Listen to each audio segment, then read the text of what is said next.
दूसरा है purity is the force. शुद्धता ही शक्ति देती है हमें। जब हम शुद्धता से साधना करेंगे तो हमारा बुद्धि, मन, इंद्रिय सब शुद्ध होगा, और फिर हम भगवान को ठीक प्रकार से समझेंगे। जितना हम भगवान को समझेंगे उतना हमको भगवान के सेवा करने के लिए और भी प्रेरणा मिलेगी, उत्साह मिलेगा। इसलिए दूसरा प्रिंसिपल है प्योरिटी इज द फोर्स। और तीसरा प्रिंसिपल है प्रचार ही सार है, प्रीचिंग इज द एसेंस। प्रचार ही सार है, क्योंकि हम सब कुछ कर रहे हैं वो इसलिए कि हमारे जीवन में परिवर्तन हो। अगर जीवन में परिवर्तन नहीं है तो फिर जो हम सुन रहे हैं, जो हम ग्रंथ पढ़ रहे हैं, उसका कोई मीनिंग नहीं है ना। तो प्रचार ही सार है। और प्रचार मतलब अपने में, हमारे विचारों में, हमारे कार्यों में परिवर्तन आना चाहिए। हर वीक, हर महीने, हर साल। इसलिए सत्संग का कार्यक्रम आयोजन किया जाता है। इसलिए हम आपको कुछ होमवर्क देते हैं ताकि आप कुछ अभ्यास करें, और पिछले जो सप्ताह गया उसके बाद अभी जो ये सप्ताह है इसमें हम कुछ इम्प्रूव करें। ऐसा नहीं कि हर बार वही के वही, वैसे के वैसे ही, वैसा नहीं होना चाहिए। तो इसलिए हम बता रहे हैं कि प्रभुपाद जी क्या चाहते हैं हमसे। तो ये जो 3 चीज़ बताया मैंने, उसमें क्या है, पहला है ग्रंथ ही आधार है, बुक्स आर द बेसिस। दूसरा हमने बताया प्योरिटी इज द फोर्स, मतलब जो शुद्धता ही शक्ति प्रदान करती है सेवा करने के लिए। और प्रचार ही सार है। और चौथा वो है utility is the principle. Utility मतलब व्यवहारिकता ही सिद्धांत है। जैसे हमने हमने सुना, इतने साल से हम सुन रहे हैं कि हम शरीर नहीं है, हम आत्मा है। तो उसके बाद ये सुनने के बाद हम उस किस तरह से कार्य कर रहे हैं? क्या हम स्वीकार कर रहे हैं हमारे दैनिक जीवन में कि हम आत्मा है, शरीर नहीं है? अवश्य ही नहीं कर रहे हैं, बहुत कम कर रहे हैं, या फिर कर भी रहे तो बहुत कम कर रहे हैं। इसलिए जो यूटिलिटी इज द प्रिंसिपल, मतलब इसमें क्या हो रहा है, हमें समझना है कि सब कुछ भगवान का है। तो भगवान का है, मेरा कुछ नहीं है, ये शरीर मेरा नहीं है। तो किसका है शरीर? शरीर भगवान का है। तो शरीर भगवान का है तो शरीर किसके उपयोग करना चाहिए? तो उसी तरह से खाली ये शरीर ही नहीं, हम जो भी कुछ उपयोग करते हैं हमारे जीवन में, कोई मशीन या कोई कोई भी वस्तु, कोई व्हीकल या दूरभाष यंत्र, वो सब कुछ किसका है? भगवान का है। तो इसका सेवा, उसको क्या करना चाहिए? भगवान के सेवा में लगाना चाहिए। ये है बात। अगर हमको प्रचार करने जाना है, कहीं जाना है दूर, 1 घंटा लगता है, लेकिन अगर हमारे पास कार है तो हम क्या करेंगे? कार में बैठ के जाएंगे। ना कि हम ऐसा सोचेंगे नहीं कार तो भौतिक है, छोड़ दो इसको, इसका ज़रूरत नहीं है, पैदल जाएंगे 1 महीना में पहुंचेंगे। तब तक वहाँ के सब लोग माया में पड़ के और नीचे गिरेंगे। इसीलिए यूटिलिटी इज द प्रिंसिपल। इसीलिए यूटिलिटी मतलब जो व्यवहारिकता है, वो व्यवहारिकता को प्रयोग में लाना चाहिए। समझ गए? जैसे हम नहीं बोलते ये मोबाइल है तो इसको फेंक दो। फेंक दो इसलिए बोलता हूँ मैं कई बार, क्योंकि हम लोग उसका अति अति दुरुपयोग कर रहे हैं। हम देखते हैं मोबाइल पकड़े हुए माला चल रहा है, मोबाइल पकड़े हुए कुछ और कर रहे हैं, सब ये। तो इसीलिए हम बोलते हैं फेंक दो, क्योंकि वो भौतिक कार्य हो रहे हैं। तो हमारे लिए भौतिक कार्य है ही नहीं, भक्तों के लिए भौतिक कार्य है ही नहीं। तो इसलिए जब हम बोल रहे हैं कि हम भक्त है, हम समझ रहे हैं कि हम आत्मा है, हम शरीर नहीं है, तो हमारा कार्य ऐसा क्यों हो रहा है भौतिक, तो समझने के लिए हम यहाँ उपस्थित हुए। तो तो इसलिए सबसे जरूरी है, उसमें से 4 प्रिंसिपल में से सबसे जरूरी है शुद्धता। चारों सब है, लेकिन शुद्धता की हम बात कर रहे हैं आज। तो शुद्धता के लिए क्या है? शुद्धता जब हम बोलते हैं तो बाहरी, एक्सटर्नल और आंतरिक शुद्धता, दोनों शुद्धता आवश्यक है। तो बाहरी शुद्धता के लिए हम क्या करते हैं? अपने शरीर को साफ करते हैं, नहाते हैं, 2 बार कम से कम नहाना चाहिए, सुबह, दोपहर और शाम, या कम से कम सुबह और शाम होना चाहिए, नहाना चाहिए। और आंतरिक शुद्धता के लिए क्या करते हैं? आंतरिक शुद्धता के लिए, आंतरिक शुद्धता जो है, हमारा आंतरिक शरीर जो बना है सूक्ष्म तत्व से बना है, मन, बुद्धि और अहंकार। उसमें से जो सबसे ज्यादा शक्तिशाली जो तत्व है वो है मन। इसलिए योगी लोगों के बारे में बताया जाता है कि वो लोग मन को नियंत्रण करते हैं। योगी लोग मन को नियंत्रण करते हैं, भक्त लोग मन को नियंत्रण नहीं करते। क्या करते हैं भक्त लोग? योगी लोग मन को नियंत्रण करने का प्रयास करते हैं अपने तपस्या के बल पर। भक्त लोग क्या करते हैं? मन को भगवान के सेवा में लगा देते हैं। वो जानते हैं कि सब कुछ तो भगवान का है, तो सेवा में लगा दो। मन को कैसे भगवान में सेवा में लगाएंगे? कैसे लगाएंगे?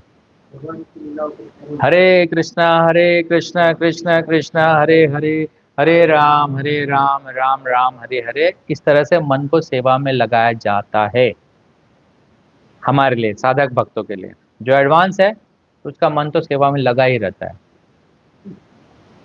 उसके मन में दूसरा कोई विचार ही नहीं आता। जो एडवांस डिवोटी है, जो उन्नत भक्त है, फर्स्ट क्लास डिवोटी, उनके मन में भगवान के छोड़कर कोई दूसरा विचार आता ही नहीं। लेकिन हम लोग साधक भक्त है, हम लोग जब कक्षा में होता है तो भी हमारा मन नहीं लगता, इधर उधर ध्यान जाता है।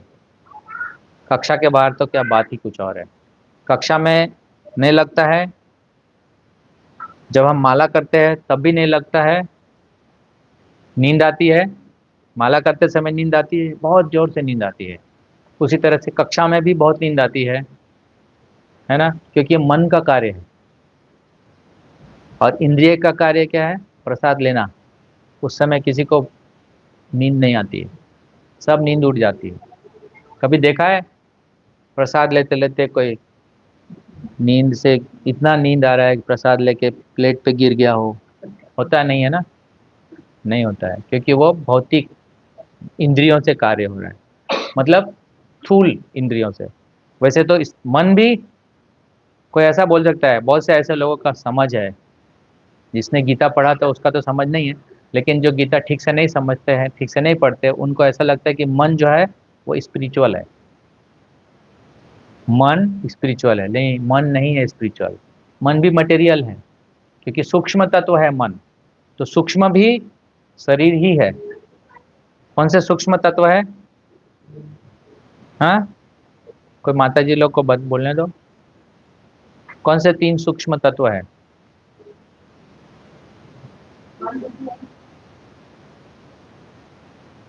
ठीक है, ठीक है कि नहीं है? मन, बुद्धि और अहंकार, ये सूक्ष्म तत्व है। अगर हम मन को भगवान के सेवा में लगा देते हैं तो बुद्धि अपने आप लग जाएगा। और अहंकार, अहंकार मतलब क्या? हमने कई बार बताया, अहंकार होना चाहिए कि नहीं होना चाहिए, हमने पहले भी चर्चा किया बहुत बार। बहुत योगी लोग बोलते हैं अहंकार शून्य कर दो, अहंकार नहीं होना चाहिए। योगी लोग बोलते हैं मन को नियंत्रण करो, अहंकार छोड़ दो तुम, अहंकार नहीं होना चाहिए, बोलते हैं ना, अहंकार नहीं होना चाहिए। तो क्या सही है? मिथ्या अहंकार नहीं होना चाहिए। हमने बताया, पूछा था आपसे कि असली अहंकार क्या है, तो असली अहंकार है, असली अहंकार होना चाहिए हमको। हम हम भगवान के अंश है, ये वास्तविक अहंकार है। हम आत्मा है। खाली आत्मा बोलने से, खाली हम आत्मा है पूरा नहीं हुआ, लेकिन हम आत्मा भगवान के अंश है, ऐसा है तो कंप्लीट हुआ। आत्मा बोलना एक आधा आधा ज्ञान है खाली। मैं आत्मा हूँ खाली, जैसे कि फेमस मैंने बताया था, किसी को पिछले बार बताया था कि जो आ, योगी या जो निर्विशेषवादी होते हैं वो चार चीज कोट करते हैं, है ना। अहम ब्रह्मास्मि, तत्त्वमसि, है, सोअहम, और अहम, वो हो गया। एक और है, मैंने बोला था पिछले बार, आप सुनना। अयम आत्मा, अयम आत्मा, ये चार चीज है ऐसा। कुछ लोग देख रहे हैं, इसमें तो बहुत से लोग हैं जो बाद में कमेंट करेंगे। तो ऐसे चार जो है वो उनके क्या बोलते हैं, महावाक्य बोलते हैं उसको। इतने सारे वैरायटी है उनके पास। तो तो हम क्या बता रहे थे कि जो अ, मन मन से ही, मन से ही क्या होता है, मन को अगर आप भगवान के सेवा में लगा लेते हैं तो बाकी सब इंद्रियां अपने आप धीरे धीरे नियंत्रित हो जाते हैं। तो हम एक साथ नहीं कर सकते, इसलिए हम लोगों को बताया जाता है इंद्रियों को, मन को, बुद्धि को, सब कुछ को भगवान के सेवा में लगाओ, है ना। मन को भगवान के सेवा में कैसे लगाते हैं, मन मन से मंत्र बोलो, मतलब मन से मत बोलो, मुंह से बोलो। इंद्रिय हो गए मन, मतलब मुंह हो गए इंद्रिया, इंद्रिया से उच्चारण करो। जीव है, जीव वो भी अंग है, मतलब इंद्रिया है। जीव, जीव से भगवान का गुणगान करो, और जीव से भगवान का प्रसादम जो है आस्वादन करो। तो हो गया। आँख से भगवान के सुंदर विग्रह को, जैसे आज अक्षय तृतीया है तो भगवान को चंदन से, चंदन का पूरा लेप लगाया हुआ है।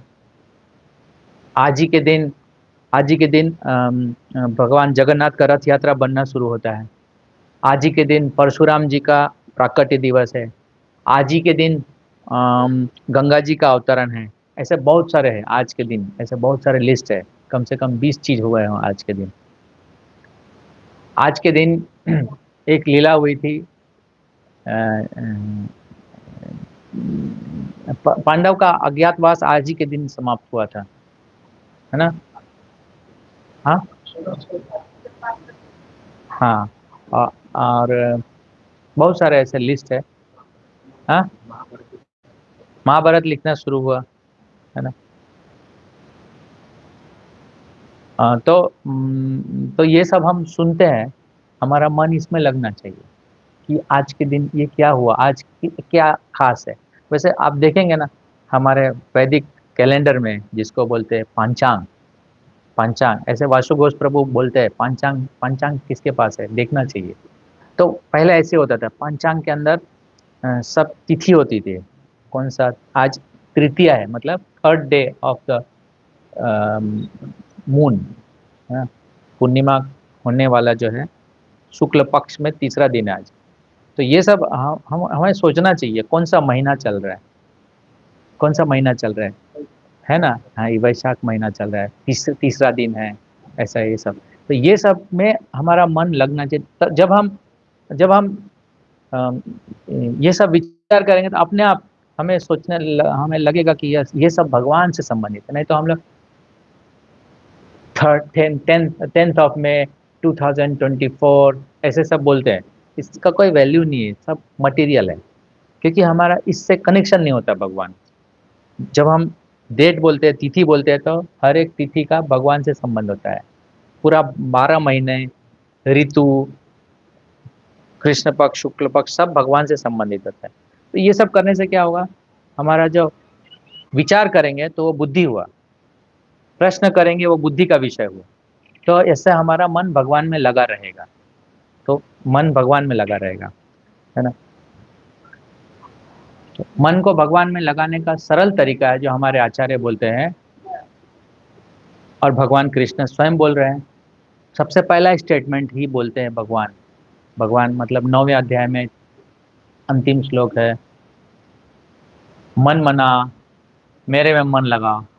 भगवान नहीं बोलते हैं कि मेरे लिए इतना पैसा कमाओ, भगवान नहीं बोलते मेरे लिए पढ़ो, अर्जुन को नहीं बोल रहे हे अर्जुन तुम उठ के एक डिग्री ले लो, तुम एक एमबीए का मास्टर्स डिग्री ले लो या फिर तुम यूके का वीज़ा या यूएस का वीज़ा ले लो, भगवान ऐसा नहीं बोलते, है ना। सरल है, हम समझ सकते हैं। अगर जो भगवत गीता पढ़ते हैं तो उसमें जो लिखा है, मेरे में मन लगाओ। आपके पास करोड़ों रुपए हो सकता है, लेकिन आप करोड़ रुपए दे सकते हैं, देते भी है लोग, मंदिर में दान करते हैं, बहुत से जगह दान करते हैं, करोड़ों लाखों रुपए देते हैं ना, लेकिन आपका मन जो है वो नहीं दे सकते। तो इसलिए भगवान क्या मांग रहे हैं? मन, मन मांग रहे हैं। और ये जो गोपियां हैं, is a top class devotee, क्योंकि योगी नाम अपि सर्वेशाम, चैप्टर 6 वर्स नंबर 47। योगी नाम अपि सर्वेशाम, ये सबको जो गीता पढ़ते हैं उसको सबको पता होना चाहिए। चैप्टर 6 वर्स नंबर 47, योगी नाम अपि सर्वेशाम, सर्वश्रेष्ठ योगी वो है। भगवान चाहते हैं हम सब अर्जुन जैसे या गोपियों का जैसे भाव है वैसे, वो उस तरह से हमको प्रगति करना है। उनका कैसे मन लगा हुआ है भगवान में, वैसा लगना चाहिए। माता यशोदा मक्खन निकालती है, खुद से निकालती है अपने, इसका मतलब कि अपने बच्चों के लिए खुद खाना बनाना चाहिए, ये शिक्षा है। इसको ऐसे पढ़ना चाहिए, अपने बच्चों के लिए खुद बनाना चाहिए, अपने परिवार के लिए खुद बनाना चाहिए। वो बन के किसको जाना चाहिए? भगवान को जाना चाहिए, और भगवान उसको प्रसाद बनाते हैं, और वो प्रसाद सबको वितरण करना चाहिए। ये हो गया, इसका मतलब है कि आपका मन भगवान में लगा है, आपका जप करने का इच्छा हो रहा है, इसका मतलब आपका मन भगवान में लगा है। अगर आपका बच्चा कृष्णा कॉन्शियस है, वो भगवान भगवान बोल रहा है, वो नाम ले रहा है, और उसमें आप मन लगा रहे हैं, इसका मतलब है कि ठीक है, आप सही रास्ते पर हैं। लेकिन आप अपने बच्चे को कुछ और चीज़ दे रहे हैं इसके अलावा, भौतिक चीज़, इसका मतलब है कि समस्या है। तो ये मन जो है भगवान के सेवा में लगे, और उसके लिए हमारे आचार्यों ने सिंपल रास्ता दिया है, लेकिन हम लोग स्वीकार नहीं करते। हमारे चैतन्य महाप्रभु स्वयं भगवान हैं, और उसी परंपरा में श्रील प्रभुपाद ने हमको बताया है कि सभी साधक भक्तों के लिए, सभी भक्तों के लिए भगवान का नाम लेना है। हरे कृष्ण कृष्ण कृष्ण हरे हरे, हरे राम हरे राम। लेकिन ये मन इतना खतरनाक है कि इसमें मन ही नहीं लगता है। हम सोचते कब हमारा माला खत्म हो और हम दूसरे कार्यों में लगे। हम देखते हैं लोग सुबह उठ जाते हैं लेकिन मन खाली रहता है, उसको इच्छा ही नहीं होता कि माला पकड़े, इच्छा ही नहीं होता कि भगवान को देखें। तो इसका मतलब है कि हमारा मन नहीं लगा है ना। तो मन लगाने से क्या होगा? हमारा आंतरिक शुद्धता होगा। अब मन लगाने के लिए और भी बहुत तरीका है कि हाँ, मतलब जिससे हम, अगर कोई उन्नत संग मिल जाए हमको, जैसे प्रभुपाद, रूप गोस्वामी, सनातन गोस्वामी, अगर इनका संग मिल जाए आपको तो आपका मन लगने लगेगा। इसीलिए बताया गया है कि बुक्स आर द बेसिस, कि जब आप बुक्स पढ़ेंगे उस तरह से, जैसे आप अगर आप भक्ति रसामृत सिंधु पढ़ना पढ़ना शुरू कर रहे हैं, जो पढ़ रहे हैं भक्ति रसामृत सिंधु, तो आपको पता चल जाएगा कि भगवान में मन कैसे लगता है, कैसे रूप गोस्वामी का मन लगता है। कैसे रूप गोस्वामी बोलते हैं कि मेरे जीवा पर और मेरे कान, ये नाम, दो अक्षर वाला नाम कृष्ण, ये सुनते ही ऐसा लगता है कि मेरे मेरे कान कितने सारे होना चाहिए, मेरे जीव की खाली एक ही है, ऐसा उनको लगता है। ऐसा ऐसा लगेगा और ऐसा लगना चाहिए। That means you are understanding pure devotional service. नहीं तो हम खाली दूसरे का नकल कर रहे हैं, तोते जैसा कर रहे हैं, और हम आशा करते हैं कि हमारा सब प्रशंसा करे। क्या करे? प्रशंसा, तारीफ करे, तुम बहुत अच्छे भक्त हो, तुम बहुत अच्छे सेवा करते हो। तो ये सब क्या है? मान की अपेक्षा है। और गीता में भगवान 15वें अध्याय में बताते हैं कि जो अमानित्व है, जो झूठी शान, झूठा दिखावा से रहित है, जिसने द्वंद्व द्वंद्व होता है ना, अभी जैसे अभी गर्मी लग रही है, हम परेशान हो जाते हैं, अरे अरे एसी किधर है, एसी के स्विच किधर है।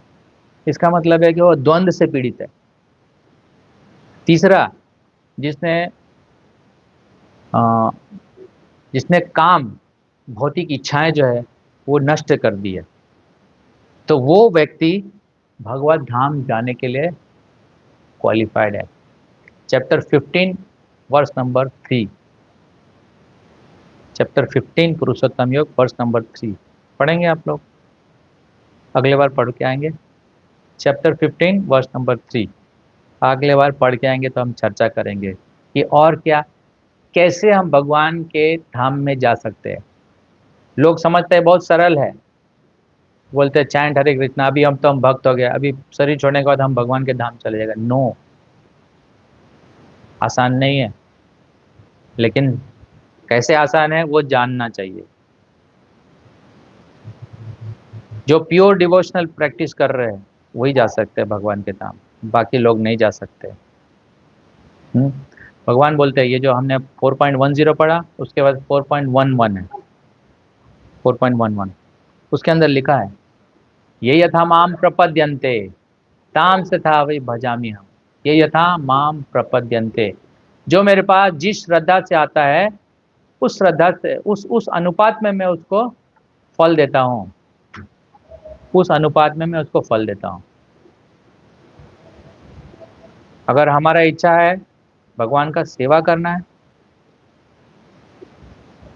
भगवान में मन लगना है, तो हमें भगवान वो देंगे।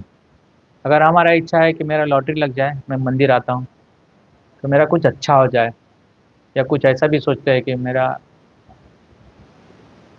बहुत सारे बाधाएं हैं वो समाप्त हो जाए, तो भगवान वैसे कर देंगे, लेकिन अपने आप को भगवान नहीं देंगे। अब आपका चॉइस है कि आपको भगवान चाहिए, जैसे कि दुर्योधन है और अर्जुन है, दोनों ने मांग किया। अर्जुन ने क्या मांगा और दुर्योधन ने क्या मांगा वो आप समझो। देर इज नो नीड, आप बच्चे को मत देखो, बच्चा जो करता है करने दो, छोटा है। यही तो बात है, जो योगी लोग होते हैं ना, प्रभुपाद जी बताया कि जो अष्टांग योग का विधि है, पिछले बार किसी ने प्रश्न किया था, यम नियम आसन, यम नियम आसन, प्राणायाम, प्रत्याहार, ध्यान, धारणा, समाधि, तो ये सब किसके लिए मालूम है? ये प्रभुपाद जी बताया कि जो बच्चे होते हैं ना, बच्चे देखो कुछ ना कुछ कर रहा है, देखो बिकॉज सेंसेस आर अनकंट्रोल्ड, तो इसलिए सब लोगों को उसके ऊपर ध्यान जा रहे हैं कि कितना अच्छा लग रहा है, छोटा बच्चा है, छोटा हाथ हिला रहा है, तो सबके ऊपर ध्यान उधर ही जा रहा है, किसी को कक्षा में इंटरेस्ट नहीं है कि यह क्या चल रहा है। ये- तो जो योगियों लोग का जो प्रैक्टिस है ना, कि ऐसे पकड़ो या ऐसे पकड़ो या उल्टा खड़े हो जाओ या हिमालय में चले जाओ, वो सब क्या है, कंट्रोल करने का तरीका है। वो कंट्रोल नहीं कर सकते, इसलिए उसके लिए ये ऐसे कंट्रोल हो जाओ, तो वो एडवांस लेवल नहीं है ना। एडवांस लेवल है कि आपका मन भगवान में कैसे लगाया जाए, अगर वो कोई कर सकता है तो वो एडवांस है। एडवांस मतलब जो मन भगवान में लगा सकता है, ठीक है। तो ये सब डिपेंड करता है आपका इच्छा, अगर आप सुनेंगे तो इच्छा बढ़ेगा। जैसे कि एक व्यक्ति सुन रहा था कि भगवान इतना सुंदर है, अरे भगवान के तो गहने हैं, भगवान के तो हार है, सब सोने के हैं, तो ऐसे सुन रहे थे। वो भागवत का 10वें स्कंद में भगवान के सुंदरता का वर्णन है। तो एक चोर सुन रहा था वहां पर, वो चोर सुन रहा था, चोर को सुनने लगता कि ये कितना इतना सारा उनके पास है, तो मैं ये बच्चा मुझे मिल जाए तो फिर मैं तो फिर कुछ चोरी करने का जरूरत ही नहीं है। तो वो सुनते सुनते वो कथाकार है ना, उनके पास गया वो, बोले, ये कहाँ मिलेगा, ये बच्चा कहाँ मिलेगा जिसका अभी वर्णन किया आपने, तो वृंदावन मिलेगा। तो वो गए, वो इतना इच्छा था उनको, इसको वो सुन के उनका मिलने का इच्छा हो गया, और वो मिले तो कृष्णा को मिले तो कृष्णा बोलते हैं यशोदा माई नाराज हो जाएगी मैं आपको दे दूं तो। लेकिन बाद में धीरे धीरे पता चला कि ये उसका जो भौतिक इच्छा है वो सब समाप्त हो गया क्योंकि कृष्ण का दर्शन किया ना। तो ऐसे ही कृष्ण और भगवान के शुद्ध भक्त का दर्शन आपको ग्रंथ में मिलता है। इसीलिए हम बार बार बोलते हैं कि आप ग्रंथ पढ़िए, ग्रंथ में पढ़िए, ध्रुव महाराज का आख्यान पढ़िए तो आपका जो भौतिक इच्छा है वो सब खत्म हो जाएंगे। प्रहलाद महाराज का ही पढ़िए, आपके सब भौतिक इच्छा है शुद्ध हो जाएंगे, समाप्त तो नहीं हो जाएगा, भौतिक जो है आध्यात्मिक बन जाएगा। तो हमारे इच्छा से हम प्रगति कर सकते हैं, लेकिन इच्छा कैसा होगा जो अगर आपने आपने सुना कि वो इच्छा कैसा करना चाहिए तब आप वैसा इच्छा करोगे, है ना। जैसे उस चोर ने सुना कि ये इच्छा, सुना उसके भाग्य से सुना उसने, तो उसका इच्छा ये मिलने का मन हुआ, उस अद्भुत बालक से मिलने का मन हुआ जो कृष्ण है। उसी तरह से जब हम शास्त्र पढ़ते हैं तो हमें हमारा इच्छा करेगा उस परम पुरुष से मिलने का, तो अपने आप फिर मन जो है शुद्ध होने लगेगा और आपको मन करेगा कि ऐसे ही सभा में बैठे जिससे और अद्भुत अमृत सुनते रहे। ये इच्छा करना चाहिए, ऐसा इच्छा करना चाहिए। अभी इच्छा हमारा नहीं है इसलिए हमको रूल्स एंड रेगुलेशंस फॉलो करना पड़ता है, इसलिए बोलते हैं साधना भक्ति। तो साधना भक्ति में यह है कि हमें 4 नियम का पालन करना पड़ता है। उसमें से एक है, मतलब चारों बता देता हूँ मैं। अवैध स्त्री पुरुष संबंध, अगर ऐसा होगा, अवैध स्त्री पुरुष संबंध अगर रखने से हमारा पवित्रता जो है समाप्त हो जाएगा, हम पवित्र नहीं रहेंगे। दूसरा है जुआ खेलना। जुआ खेलने से क्या होगा, जुआ खेलना मतलब जुआ कौन खेलता है, जो धोखा देता है, जो जो ठग, है ना, झूठ का सहारा लेता है। ऐसा करने से क्या होगा, आपका सत्य चला जाएगा। तीसरा है मांस मदिरा, नहीं मांस का और लहसुन प्याज अंडा ये सब खाने से क्या होगा, आपका जो है, जो खास करके मांस खाने से क्या हत्या हो रहा है, तो आपका जो क्या होगा, दया चला जाएगा। और मदिरा पान करने से, धूम्रपान करने से, चाय कॉफ़ी इत्यादि लेने से क्या होगा, आपका जो है तपस्या करने का जो वृत्ति है वो चला है, तपस्या नहीं हो पाएगा, है ना। तो ये चार जो है ये चार जो है हमको ये चार चीज से बचना चाहिए। बचेंगे तो ये चार चीज आप में मिलेगा। क्या है, तपस्या होगा, दया होगा आप में सत्य होगा, और आप में है पवित्रता होगी।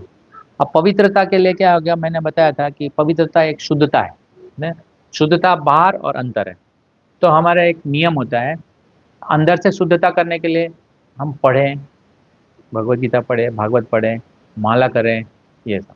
और ये है हमारे पास ये आचमन है, जब भी हम बैठें पढ़ने के लिए तो हम आचमन करके बैठें, जब भी हम माला करें तो भी आचमन करके बैठें। लोग, मैंने देखा है लोग ऐसे माला पकड़ते हैं जैसे कि कुछ किया और कुछ भी कर रहा है, हाथ कैसे भी है बस पकड़ लिया माला और घिसने लगे, हरे कृष्ण कृष्ण कृष्ण हरे हरे, ये सब रजोगुण है। इसलिए जब आप समझ रहे हैं कि मैं माला कर रहा हूँ, मैं माला कर रहा हूँ मतलब मैं भगवान का नाम ले रहा हूँ, मैं भगवान का नाम ले रहा हूँ, वही भगवान जो मैं उच्चारण करूंगा वो नाम के रूप में है उपस्थित, तो मैं क्या करूंगा, हम ऐसा करते हैं, हम ऐसा करते हैं। ये माला करना या कोई सेवा करना या पढ़ना, जो भी कुछ आप भक्ति वाला कार्य करते हैं उसके पहले आचमन जरूर कर लेना चाहिए। वो आचमन में कुछ मंत्र होते हैं, अगर आप मैं मंत्र बताऊंगा आपको, वो मंत्र सीखना चाहिए, क्योंकि वो मंत्र सीखने से भी हमारे में पवित्रता आती है। क्योंकि जितना भी मंत्र है वो सब में भगवान के अलग अलग नाम हैं। ओम है, ओम जो भगवान का शाब्दिक प्रतिनिधित्व करता है, ओम। हाँ, उसी तरह से इसमें बहुत सारे शब्द है जो कि हमारा, जब हम नाम लेते हैं तो हमको शुद्ध करता है। ठीक है, तो वो मैं आपको बता देता हूँ। तो शुचि एक बंगला शब्द है, शुचि और मुचि। शुचि मतलब शुद्धता और मुचि मतलब अशुद्धता। तो शुचि होए मुचि यदि कृष्ण त्याजे। समझ लो। शुचि यानी अगर कोई शुद्ध है, अगर उसने अगर वो मुचि हो जाता है, अशुद्ध हो जाता है अगर कृष्ण को छोड़ देता है। और अगला लाइन बोलते हैं मुचि जो खराब है, अशुद्ध है, वो शुद्ध हो जाता है। मुचि होए शुचि यानी कि जो खराब है वो अच्छा हो जाता है, शुद्ध हो जाता है, यदि कृष्ण भजे। यानी आप समझो कि कृष्ण भगवान का नाम लेना कितना महत्वपूर्ण है। आप लोग तो नाम लेते हैं माला पर, लेकिन मैकेनिकली लेते हैं, है ना, मैकेनिकली लेते हैं, बस चालू हो गए बिना कुछ अर्थ के, बस खत्म करना है ना। तो वैसा नहीं होना चाहिए। ये सब चीज अगर आप सुनेंगे समझेंगे तो आपको माला माला के का जो माला करने का असर प्राप्त होगा। हम्म।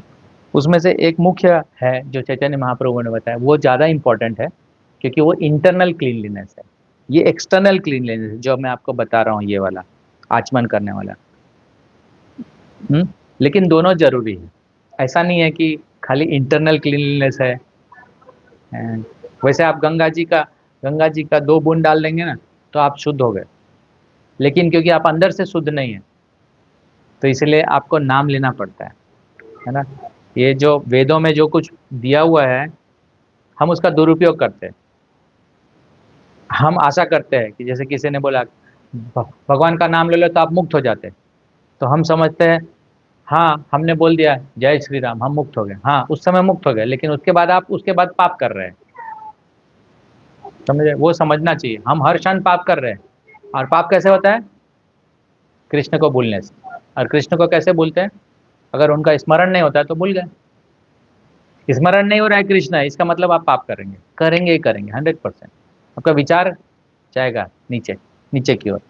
ठीक है। तो इसलिए भगवान ऐसा बोलते हैं कि जो मेरा आश्रय लेता है, जो मेरा आश्रय लेता है, चाहे वो कोई भी नीच योनि का हो या कोई भी योनि का हो, तो वो आश्रय लेकर शुद्ध हो जाता है। ये हो गया, भगवान बोलते हैं 9.32 में, माम ही पार्थ व्यपाश्रिता ये अपि सुया पाप योनि स्त्री वैश्य तथा शूद्रास्ते अपि यान्ति पराम गति। 9.32।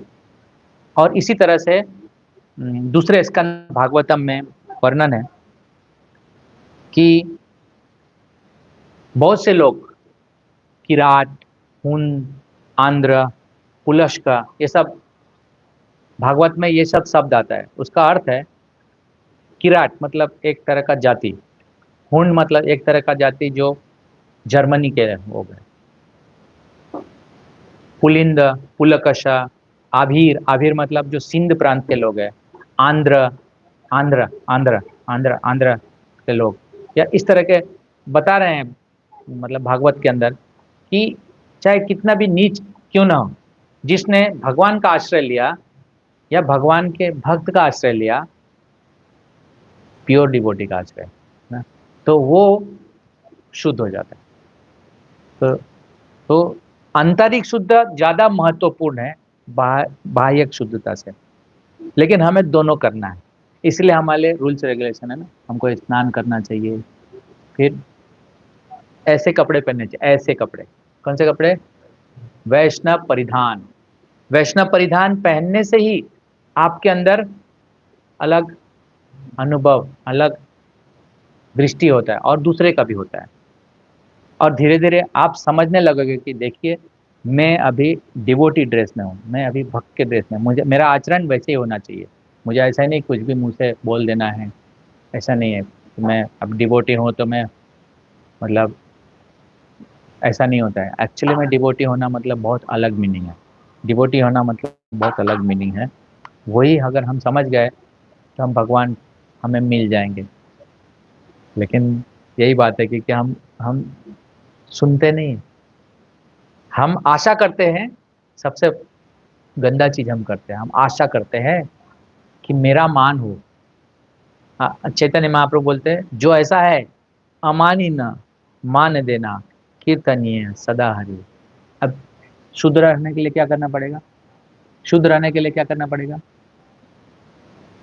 शुद्ध रहने के लिए हमेशा स्मरण होगा भगवान का, तभी शुद्ध रह पाएंगे। और उसके लिए आपको क्या करना पड़ेगा, कीर्तनीय सदाहरि, सदैव कीर्तन करना, इसीलिए हम बोलते हैं 16 माला। क्योंकि 16 माला करने के बाद क्या होगा, आपको अगर ठीक प्रकार से 16 माला, जैसा अभी हमने बताया, इस प्रकार से करेंगे तो और 16 माला करने का मन करेगा, और 16 माला करने का, सेम डे आपको लगेगा कि 16 कर दिया, थोड़ा और कर लो, थोड़ा और कर लो, ऐसा करने का मन करेगा। क्या ऐसा होता है? अगर ऐसा होता है तो आप सही डायरेक्शन में हैं। This is the test, TEST, test, test मतलब परीक्षा। ये टेस्ट है कि अगर हमारा माला सही हो रहा है। ठीक है, तो ये बात है, अगर हम अपने आप